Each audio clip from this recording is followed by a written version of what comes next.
Hey everybody, thanks for joining me for my first ever Kyle's Key Ingredient, and today we're going to be making some bone broth. We're going to start out by taking our beef shank and bones for stew and coating them with a coating of olive oil, salt, and pepper. Then they're going to go into a 375 degree oven anywhere from a half hour, 45 minutes, maybe an hour, depending on what color they take on. We'll take a look at those a little bit later.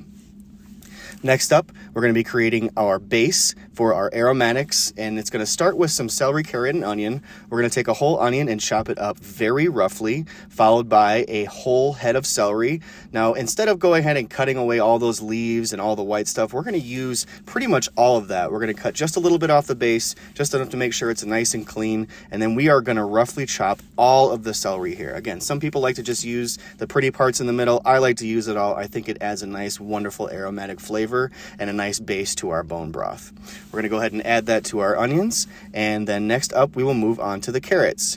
We're going to peel our carrots. Again, some people choose not to peel their carrots. I like to because again, I think it gives it a nice clean flavor. We're going to go lengthwise down, and then we're going to go ahead and clean the tips off, and I actually like to use my peeler to cut the end off and not have to go back and cut it with my knife and clear things away. Then again, we're just going to roughly chop those and add them into our bowl, making sure that we get everything in that bowl so we have a nice base. Next up, we're going to do our garlic. We're going to take a whole head of garlic, kind of smash it down to break apart the pieces, and then I am actually going to peel it. Again, some people here just take a whole head of garlic, cut it in half, and throw the whole thing in. I'm a big fan of peeling it because I feel it gives it a nice clean flavor. Thank you for watching Kyle's Key Ingredient. Now, a quick word about real estate in the Colorado market. We're in a very unique position right now in the Colorado real estate. If you're considering selling your home and purchasing a new one, now might actually be the perfect time. And here's why.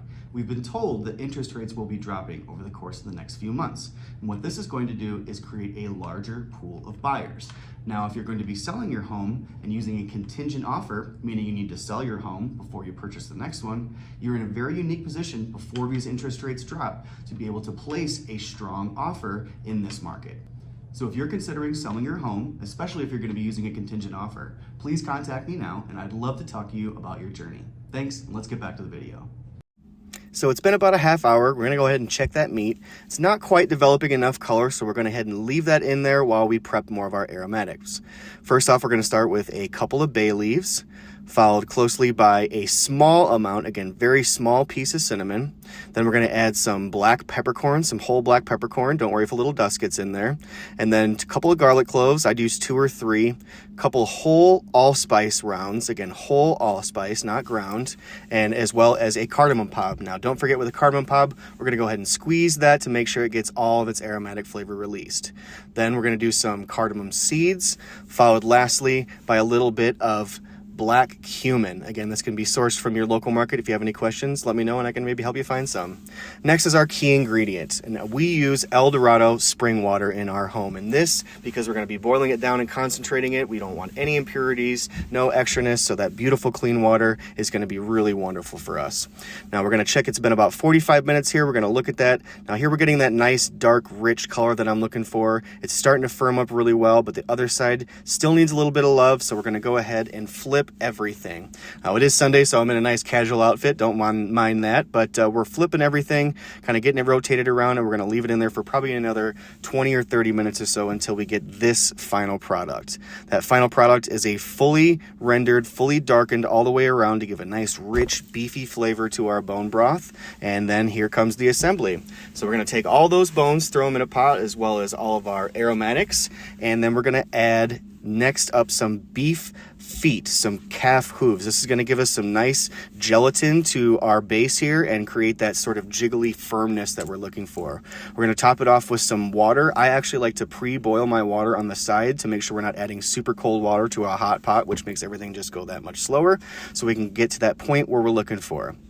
Now what we're looking for here is to make sure that everything is completely submerged. So we're going to head and make sure that anything that's kind of sticking out, we're going to push down into that liquid so it's got total coverage, and then we are going to leave it. This means not touch it. We're not stirring it. We're not agitating it. And this is what we're looking for. It's called a bare simmer. So we're seeing just a few bubbles here and there, kind of poking around, nothing real vigorous. Again, if you can see here, it's just sort of every once in a while dropping a bubble. We've got our smallest burner on its lowest possible setting here, all the way in the back, to kind of give that low, super slow. We don't want to rock and boil here. That's going to create a super cloudy broth, and that's not what we're looking for.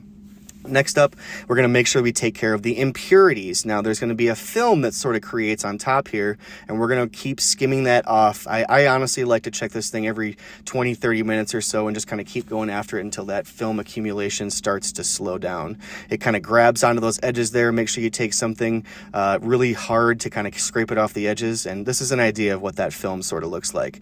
It's this kind of all the way over the top. You can kind of see me pulling it off to the side there, this sort of little bit of impurities, and that's just a little bit of impurities coming from our meat, some even from our veg as well. And again, we just want to clean that off to make sure we have a nice, clean, even flavor.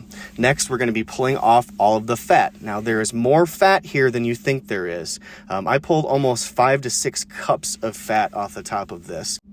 And I'm also using a fat separator here. This allows me to sort of add some of the liquid back in as I'm pulling that off. Again, our goal here is to remove all of that fat, so there's no shiny sheen on top, no nothing, just clear, beautiful broth at the end. And then it comes collection time.